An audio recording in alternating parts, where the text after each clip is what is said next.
The Associated Press senior NFL writer, Rob Maaddi, joins us here on 97.3 ESPN. Rob, welcome back in. How you doing today? I'm good, man. How are you, Josh? Doing pretty good. So I'm just going to lay on you the biggest and hardest question to answer off top here. What on earth is going on with Brandon Ayuk? Dude, I am so confused. Like, I don't understand. Is he going to the Steelers? Is he staying in San Francisco? Does he want to stay in San Francisco? Does he want to leave? Like, I feel like Brandon Ayuk is like the person who doesn't know what they want to have for dinner, and they keep staring at the menu and can't make up their darn mind. I'm trying to see if there was a Brandon Ayuk update in the past 15 minutes since I last checked, because I haven't seen. It seems like there's always something that pops up, but nothing in the past little bit today. But like, I feel like Josh, he wants to get paid. And he wants the Niners to pay him, and the Niners are reluctant to do it, but he wants to be on a winning team. He doesn't want to be a Patriot. He doesn't necessarily want to go somewhere else that may not have as good of a chance as winning a Super Bowl as the 49ers do. And the Niners know that, and the Niners, I think, are really kind of playing as much hardball as they can, a little bit more so than they did with Deebo Samuel, because this is stretching into week 2 of the preseason. There's so many ways it can go. Like, they can just finally throw their hands up and say, all right, we're going to take the best possible offer right now for Brandon Ayuk and just move on and not deal with this headache, or let it get closer to the start of the season and hope that he gives in. Because are you going to walk away from 14.25? I think that's the amount he's getting this year. Like, you can't walk away from that and continue to hold out of camp if the team's not going to deal. Like, that doesn't work out well. We saw that happen with Le'Veon Bell when he sat out that season. It just doesn't work out well. You're giving money up that you will never get back. So I think the 49ers are in position to play as tough as they want to. Although I think they need him. If they're going to want to challenge for a Super Bowl and you want to have the best pieces you have out there, I understand he was 35th in targets or 36th in targets last year, and he's not even wide receiver 1 on their own team, and they got numerous other weapons on that offense. Still, he's such a good piece to have for a team that is that close to winning a Super Bowl. And that's interesting because Brandon Ayuk was a part of that controversial wide receiver class now, right? It was Jerry Jeudy and Henry Ruggs, then CeeDee Lamb, then Jalen Reagor, then Justin Jefferson, followed by Brandon Ayuk, was 2020. So I'm sure part of Ayuk and CeeDee Lamb as well as thinking is, hey, we're 2 of the 3 best receivers from a draft class that was grossly miscalculated, and they probably think we want to get paid to a certain level. But it's like you just said, Brandon, I don't think Brandon understands that you are probably the 3rd option or 4th option on your team. Yeah, exactly right. Like, Christian McCaffrey's the do-it-all, all-purpose offensive player of the year last year. He's going to carry the rock. He's going to get balls out of the backfield. George Kittle, and then, of course, Deebo, who also can run or catch. And they added Ricky Pearsall in the draft as a first-round pick. So Brandon Ayuk really is no better than a second, but more likely 3rd, 4th option on this team. So his leverage in San Francisco isn't where he feels it should be. And it's interesting as you rattle off those names, Josh, and I'm thinking like, wow, Henry Ruggs, Jerry Jeudy, Jalen Reagor. I saw Reagor playing in the preseason game last week still, and I think he ran the wrong route one more time because that's what he can do. Poor Jalen, like, just figuring stuff out in the NFL. And like, to think Justin Jefferson all those guys went ahead of him, other than CeeDee Lamb, who's a legitimate number 1 all-pro wide receiver. Like, wow, a lot of teams missed in that draft. And I don't know what's going to get done first, CeeDee Lamb or Brandon Ayuk. Like, if Brandon's waiting on or hoping that CeeDee Lamb's going to set the table for him, it's not a comparable situation. CD is the man in Dallas, whereas Brandon Ayuk is not in San Francisco. So all notable holdouts and hold-ins and everything else that are still dragging into this preseason week 2, and we haven't even touched on like the biggest, craziest, nonsensical situation with the New York Jets is Hassan Reddick now asked for another trade. Like, can you get traded twice in 4 months? Well, I don't want to get to Reddick. Yeah, I'm saving that for a moment. But let me get to CeeDee Lamb in Dallas. I've seen speculation that his holdout is going to go on until the Cowboys leave Oxnard and they get back to Dallas, and then the deal will get done and he'll show up. And a lot of people I've seen point to Ezekiel Elliott in 2019, where Jerry was like, "Who's Zeke?" Remember that whole thing? And it was like, that kind of feels like it's the CeeDee Lamb thing all these years later. Although Jerry's not as good as delivering that line now as he was a few years ago. He is getting older, by the way. He's not getting any younger. So it went from who's Zeke to no urgency to sign CD. So right. And then where was he? He was at Nobu. He's like, I was at Nobu a couple of days. And like, what's going on, Jerry? Something's a little. Jerry's too busy. Jerry's too busy drinking that Johnny Walker to actually pay attention. You said it, Josh. But seriously, CeeDee Lamb, I do think he has a very interesting conundrum because CeeDee Lamb has said, Rob, I want to be paid as the highest non-quarterback in the NFL. But so is his teammate, Micah Parsons. The Cowboys can't pay Micah and Dak and CeeDee top of the rung money. Someone's got to give a little something here, right? They could be in a position where Dak wants the most of anyone. Right. Mike is the highest paid defensive player, and CD is the highest paid non-quarterback on the offensive side. Like, what are you going to fill out your and I know the salary cap continues to escalate, but you still got to fill out your roster, and then you're going to have to really hit on these rookies and the draft picks because you're going to have to rely on a lot of those guys. I had a conversation with a radio station yesterday about Dak, and I really feel like the groundwork has been laid for a departure, barring a Super Bowl or a NFC Championship appearance. Like when Dak shows up to training camp, and he's a lame duck quarterback, right? When he shows up and he's talking about, hey, it's a business, and I've seen other guys like Tom Brady finished his career somewhere else. Joe Montana finished his career somewhere else. Aaron Rodgers, Brett Favre.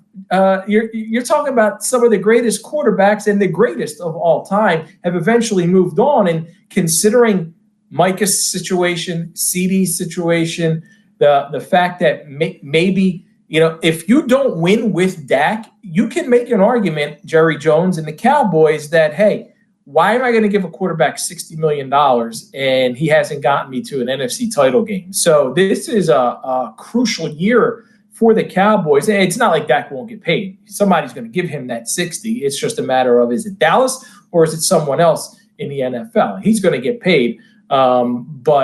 And I don't think they're going to get there. I just don't think this team is positioned well enough to be able to get to an NFC title game. So I can see the end of the road for a few of these guys, and certainly Mike McCarthy would be first on that list. I'm still shocked that he's even back there this year. Yeah, Mike McCarthy.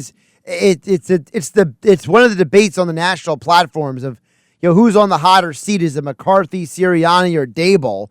In the NFC East, it's like the only reason why Quinn is on the hot seat because he just got there. He doesn't even know what the seat is. You know what I mean? Yeah, I'd have to say like that is they're neck and neck, and I don't feel Nick should be because he's had more success. Like he's actually been to a Super Bowl, right. And almost won it. So I don't think he should be on a seat as hot as McCarthy. But knowing what transpired after the season last year and how they left Sirianni out there to hang for a couple weeks, and there was some overtures to Belichick and some interest in having a conversation. And oh, by the way, Bill yesterday telling Pat McAfee how great of a working relationship he has with the Eagles kind of piqued my interest, which we knew he has and has that relationship with Howie.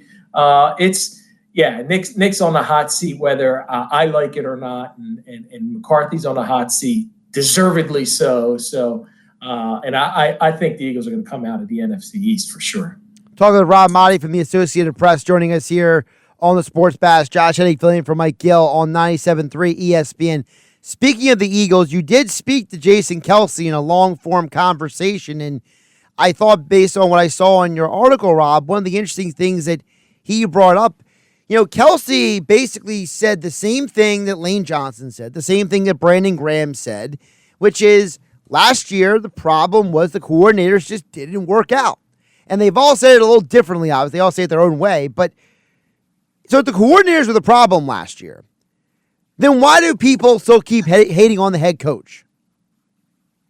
A great point. And I think part of like what Jason said that, and to me, Jason was one of the, like, we think of Jason, this tough, macho, burly, grizzly, right? But he's one of the smartest football players we've seen in Philadelphia.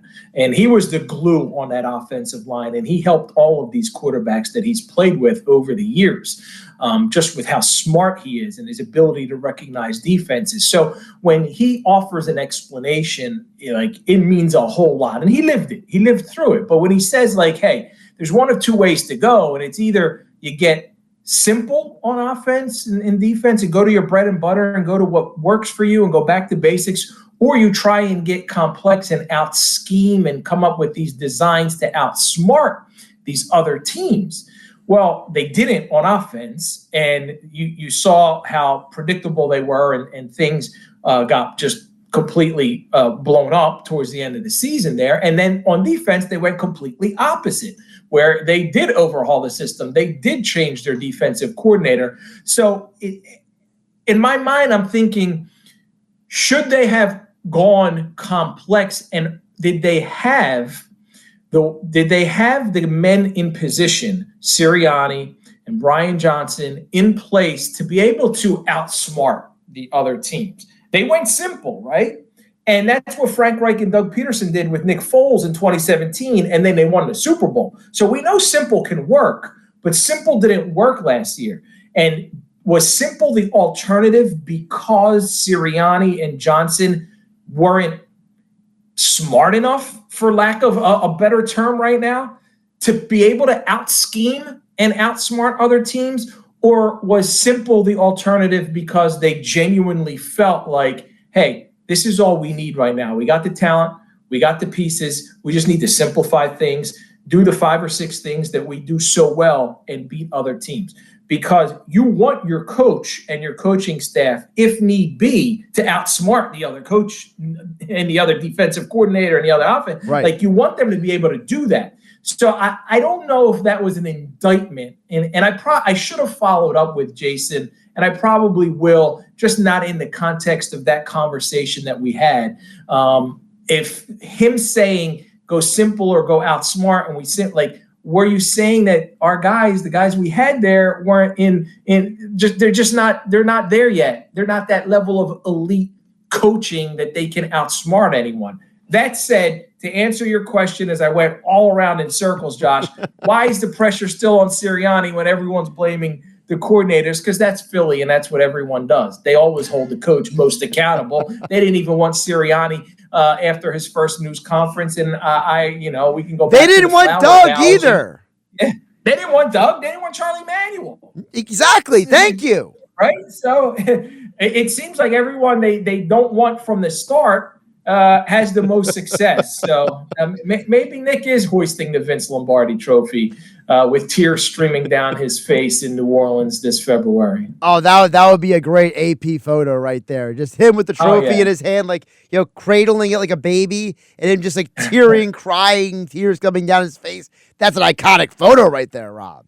I just hope he doesn't react like he did after the Chiefs win, just doing some of that nonsense. Like, act like you've been here before, man. Come on, Nick. Like, I like Nick, but some of that stuff's like, Yeah.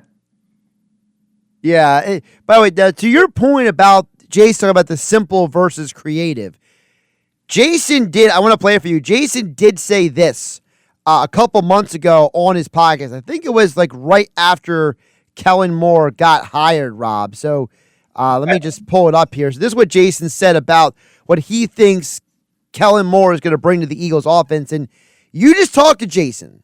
So you tell me, when you hear him say this, how much you think this lines up what he told you. Take a listen. He's done a little bit of everything. Obviously he comes from Boise, and it's I think it was wacky back then, man. It was damn I sure want to was. say wacky. It was a different offense though, and they did a lot of stuff. I mean, it was creative. That's what it comes down to. And I think there was a lot of people, even looking back ourselves, that realized that we could have potentially been a little bit more creative, I guess, offensively. And I think Kellen will bring a lot of that. Yeah, I hadn't heard that comment from Jason a couple months ago, but lacking in creativity, I think is kind of answers my question. The alternative was let's go simple because we weren't creative enough. We couldn't. We weren't ready to step in there, and maybe that is because, like, look, a lot of the game planning, a lot of the scheming, like a lot of that is the coordinator. So that doesn't necessarily have to be an indictment of Sirianni. It could be more so on Brian Johnson, because you gotta in the middle of the season, if you're going to get a little bit more creative and complex and out scheme and outsmart, you need that coordinator to be ready to do that. So I'm not going to take that as a shot at Nick. I'm just going to take it as, hey, the cohesion wasn't there with the coordinators last year. They got two guys in there who I think are equipped to be able to handle whatever comes their way better this year. I'm excited to see Kellen Moore's creativity, his motion, his pre-snap sets and what they do, and Jalen under center more and how he's going to run from this. So I want to see how that plays out. And I think they're positioned nicely with the talent that they have to come out of the NFC East, but that's not good enough. You got to come out of the whole NFC. Yeah, and because I am Josh Hennig, filling in for Mike Gill on the Sports Bash on 97.3 ES, because I am an on-air host and a producer, now I'm going to lead you on to the next side of the conversation, Rob, which is because you mentioned about, also in Jason Kelsey's quote, was about Patricia and Desai. This is what Lane Johnson said on the Green Light podcast with Chris Long about new DC Vic Fangio. We're so used to basic defenses in our training camp, and every now and then you see a defense like his 2 or 3 times a year maybe. Yeah. But now we're getting all the hard stuff and all of our hard calls kind of out of the way. So when it goes back to playing other teams, it should be a lot simpler. There's that word simpler again, Rob. So they got really complex last year defensively.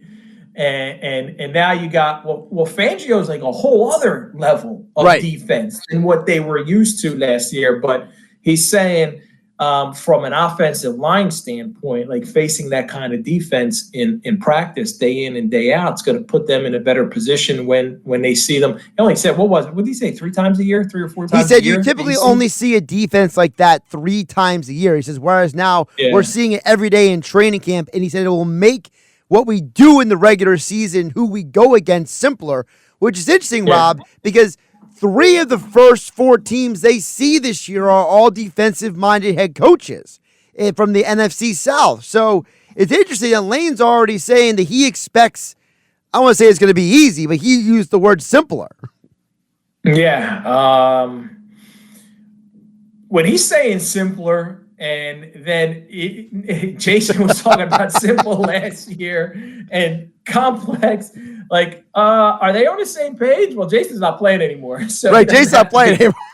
You don't have to worry about being on the same page. But that's understandable too, Josh, because think of it this way. You got 5 different offensive linemen. You got 11 players, numerous guys on offense, right, who are going to rotate in and out. But generally, offensive line are the guys that are going to play every snap as long as they're healthy enough to go out there. What comes easy to Jason may not come as easy to Jordan or Cam or Lane, and what is complex to one may not be to the other. So I'm not going to go too deeply into Lane's simple and Jason's simple but complex and all that. Hey, man, you got to go out there and execute. And Jason did mention that too in the conversation. We also didn't execute, right? We didn't play the way we performed the season earlier, and he said himself included. And that was obvious. Jalen Hurts took a step backward. And Jason, although he was all pro and he was at a high level again, he also wasn't at that same elite level as a year earlier. And I think that was across the board with the team. So they got to get back to that 2022. I think they can get closer to that. You may never see that kind of level of clicking on all cylinders, but I think they can get closer to that. All right, so I told you I would push the Hassan Reddick question down the line here, because what I want to understand from you, because I don't think the audience is as concerned about Hassan Reddick holding out as in a literal sense. I think people are more trying to figure out, Rob, why this is happening, because I think the perception that people have of Hassan Reddick is that he doesn't come off as a guy who is a selfish individual. He doesn't come off as somebody who's a bad guy, right? So people are trying to decipher right now, how do they match up the guy that they saw play in Philadelphia the last 2 years, the guy who played in Carolina, the guy who played in Arizona, with the guy who's holding out now? Yeah, and it's interesting because I didn't know this until I saw my colleague who covers the Jets, Dennis Waszak, writing about it and pointing out how when the trade first went down, Hassan did speak to the New York media about his situation and saying how excited he is to be there and how all of that will work itself out and Joe and my agent will take care of it. And they went from that to no showing to everything to demanding a trade now. So I don't know why it escalated to this point, other than it's complete incompetence on the New York Jets front office to not foresee this, to not foreshadow. Hassan Reddick got traded by the Eagles, not because he's a poor football player. He's a premier elite pass rusher, edge rusher, a game changer, a guy who put the Eagles in the Super Bowl by knocking Brock Purdy out of the NFC Championship game 2 years ago. He's that level of important, and they traded him because they didn't want to pay him, but you had to know he's going to want to get paid. And if you're the Jets in a win-now mode with Aaron Rodgers, what the heck are you doing? Why would you trade any assets for Hassan Reddick and just drag your feet? Get him in camp, get him happy, get him paid. And this has kind of been Hassan Reddick's entire career, right? Since he was drafted he went from Arizona to Carolina, underappreciated, underpaid, undervalued, and all he does is just rack up sacks wherever he goes. Comes to the Eagles, looks like he's found himself a nice home in his hometown area, and things like this happen. But I could not think more poorly of the Jets front office, and specifically Joe Douglas, for the way this has transfolded, because I think it's an absolute debacle the way that this has gone down, and they should have known better. It's a debacle, Rob, but selfishly, I'm actually glad it's happening. Not because I'm anti-Rodgers. Do you know how many arguments I got into from 2017 to 2020 about Joe Douglas is a football guy. He's the mastermind behind the Eagles winning the Super Bowl. He's the guy who got Howie, the players. We had all these people here in Eagles country who were so anti-Howie, they couldn't admit that Howie built that team and got them a championship. And I selfishly am glad that Joe Douglas is struggling now with the Jets, because it really does go to show that Howie actually did know what he was doing, and that maybe Joe Douglas isn't the secret puppet master behind the scenes. Oh man, that's a great take, Josh, because it's true. Look at the success Howie continues to have, bringing in guys, assembling a top of the line roster, winning divisions, getting to the playoffs, and going to the Super Bowl 2 years ago, while Joe Douglas is off floundering with the Jets. Had to make a deal for Aaron Rodgers. That blew up because he got hurt. Didn't have anyone in position to come in and play and take his spot. And they sucked last year offensively for it because they had a defense good enough to win. And that should have been on Joe Douglas's shoulders, because even if Rodgers wasn't comfortable with a big-name quarterback playing behind him, so what? You should have made that move. It was for one season and one season only. So you're right. Howie should get more. Howie should look even better now that Joe Douglas comes out looking absolutely terrible. He's Rob Maaddi, senior NFL writer and reporter for the Associated Press, at Rob Maaddi on the Twitter X platform. Check out all of his coverage and his full interview with Jason Kelsey over at the Associated Press at AP. So, Rob, before I let you go, I got to ask you, how happy are you the Phillies have no more night games, late night games? Oh man, I don't mind them because I'm up late, but it's like it drags into midnight, and you're trying to.